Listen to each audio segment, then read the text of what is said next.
Bob, another nice night, but then turned into some rain in certain areas. I know I got poured on. Right, and some areas didn't. You know, that's a hit or miss. That's the way it is this summer months, and we're going to see that again, I think, through the next several days. So showers and storms, some of them could be heavy at times, and frequent lightning strikes, especially in Northport tonight. As a result of the collision of these thunderstorms and outflow boundaries. Here's a picture that was sent in the call before the storm, she calls it, from Nokomis. Joy Gilder getting this one in as that ominous looking sky behind her eventually rolled in and brought some rainfall with it.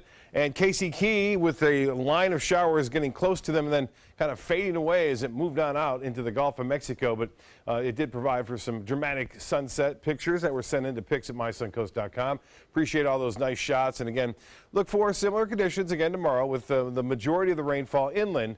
However, there's a good chance to see some bigger storms move toward the coast later on in the evening, like we saw today.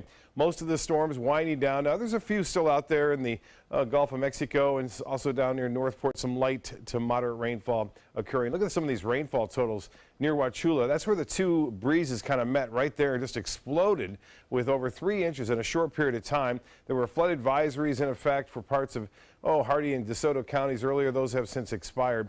And what we have is this area of high pressure now located pretty much right over the top of us. And with this high pressure in place, we're going to see the east to southeasterly winds here. Look at the west to northwesterly winds here on the back side of that high pressure ridge.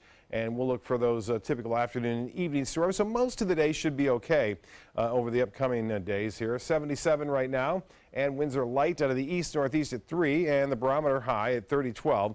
And that continues to rise at this hour. The high temperature today, pretty close to the average, and so was the low, 96, the record set back in 2014. And no rainfall to report officially at the airport. That's from earlier, and looks like we will see some there, I think, over the upcoming days at the airport. Right now, just over 11 inches for the month, and that's just about over 3.5 inches above average. Tomorrow, a slight chance for an early afternoon shower near the coast as the sea breeze gets going and moves inland.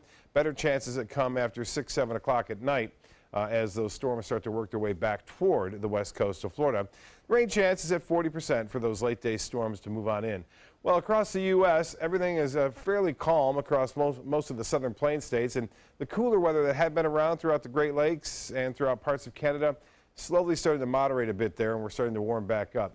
As far as the futurecast goes for us, well, we'll see a nice day to start off things on Friday. Looks good, and there's that 1 or 2 lone showers as the sea breeze gets going.